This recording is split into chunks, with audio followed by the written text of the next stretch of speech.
టెస్టులకు Virat Kohli good bye. అనుకున్నట్టే Virat Kohli test క్రికెట్కు good bye చెప్పేశాడు. ఇప్పటికే ఆయన T20లకు కూడా గుడ్ బై చెప్పిన విషయం మనందరికీ తెలిసిందే. ఇక విరాట్ కోహ్లీ కేవలం వన్డేలు మాత్రమే ఆడబోతున్నాడు. కెప్టెన్ రోహిత్ శర్మ 4 రోజుల కిందటే సంప్రదాయ క్రికెట్కు వీడ్కోలు పలకగా తాజాగా కోహ్లీ కూడా అతన్ని అనుసరించాడు.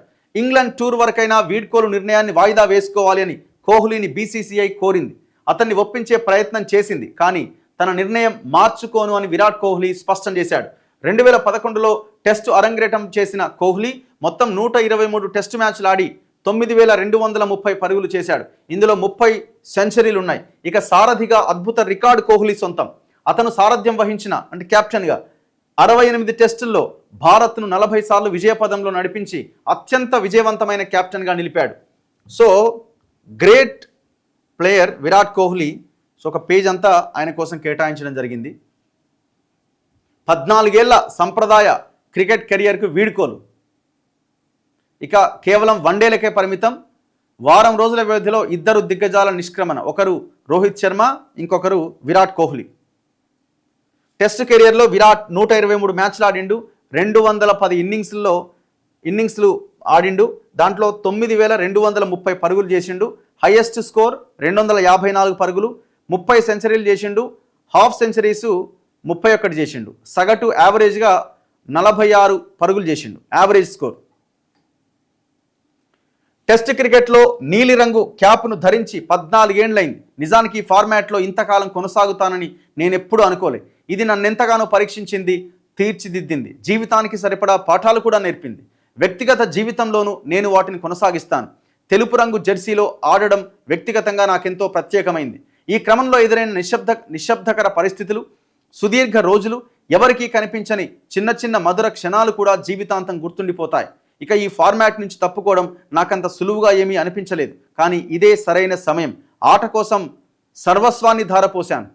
తిరిగి క్రికెట్ కూడా నేను ఆశించిన దానికంటే ఎక్కువే ఇచ్చింది. అందుకే ఎనలేని సంతృప్తి, కృతజ్ఞతాభావంతోనే వైదొలుగుతున్నా. క్రికెట్కు, సహచర ఆటగాళ్లకు ఈ నా ప్రయాణాన్ని సుదీర్ఘకాలం కొనసాగేలా చేసిన ప్రతి ఒక్కరికి ధన్యవాదాలు. అలాగే నా టెస్ట్ కెరియర్ను ఎప్పుడు చిరునవ్వుతోనే చూసుకోగలను. ఇక ఉంటా అని విరాట్ కోహ్లీ మాట్లాడడం జరిగింది. నాకు కన్నీళ్లు గుర్తుంటాయి. స్టార్ బ్యాటర్ విరాట్ కోహ్లీ రిటైర్మెంట్పై అతడి భార్య అనుష్క శర్మ భావోద్వేగంతో స్పందించింది. అందరూ నీ రికార్డులు, మైలురాళ్ల గురించే మాట్లాడుకుంటారు. కానీ నాకు మాత్రం నిన్నెన్నడూ బయటకు చూపని కన్నీళ్లను, నీలో నీవే పడిన సంఘర్షణలు గుర్తుంటాయి. అలాగే టెస్ట్ ఫార్మాట్ పైన నువ్వు చూపిన ప్రేమ ఎప్పటికీ గుర్తుండిపోయేదే. నువ్వు ఎదిగిన విధానాన్ని పక్కనే ఉండి చూడడాన్ని అదృష్టంగా భావిస్తున్నాను. ఎల్లప్పుడూ నీ మనస్సు చెప్పిన ప్రకారమే నిర్ణయం తీసుకున్నావు. ఆటలో ప్రతిదీ సాధించావు కాబట్టి గుడ్ బై చెప్పడానికి అర్హుడివే అని భావిస్తున్నానంటూ అనుష్క పేర్కొన్నది. సో నిన్న ఆయన ఎవరు director general of military operations Rajiv Ghai Kohli నా ఫేవరెట్ అనే ఆసక్తికర వ్యాఖ్యలు చేసిండు. సో ఇట్లా చాలా అద్భుతం. 2011 జూన్లో ఆయన వెస్టిండీస్తో జరిగిన తొలి మ్యాచ్లో కింగ్స్టన్లో అరంగేటం చేసిండు. ఆ సిరీస్లో పర్వాలేదనిపించిన కోహ్లీ క్రమంగా జట్టులో తన స్థానాన్ని పదిలం చేసుకున్నాడు. స్వదేశంలో, విదేశాల్లో టీమిండియా రన్ మెషిన్గా మారిండు. 2012 ఆస్ట్రేలియాతో ఆడిలేడ్లో జరిగిన టెస్టులో కోహ్లీ తొలి శతకాన్ని కొట్టిండు. ఫస్ట్ సెంచరీ ఆస్ట్రేలియా మీద. ఈ ఏడాది జనవరిలో ఆస్ట్రేలియాతో సిడ్నీలో చివరి టెస్ట్ ఆడిండు. కెరీర్లో 123 టెస్టులు ఆడిన విరాట్ కోహ్లీ 9230 పరుగులు చేసిండు. డబుల్ సెంచరీ కూడా సాధించిండు. భారత్ తరపున టెస్టుల్లో అత్యధికంగా 7 ద్విశతకాలు నమోదు చేసిన ఆటగాడు విరాట్ కోహ్లీ.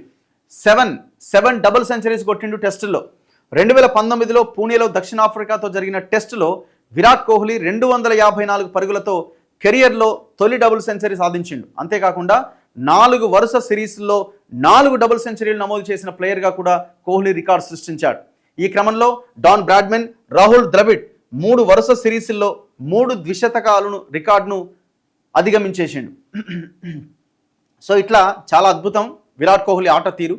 చాలామంది అభిమానులకి ఊహించని షాక్గా మనం చెప్పొచ్చు ఆయన నిష్క్రమణ అన్నది. సో విరాట్ కోహ్లీ కెప్టెన్ హోదాలో కూడా దాదాపుగా 20 సెంచరీలు చేసిండు. 20 సెంచరీస్ చేసిండు యాజ్ ఎ కెప్టెన్గా. సునీల్ గవాస్కర్ కేవలం 11 చేసిండు యాజ్ ఎ కెప్టెన్గా. సో ఆ రికార్డు కూడా విరాట్ కోహ్లీదే.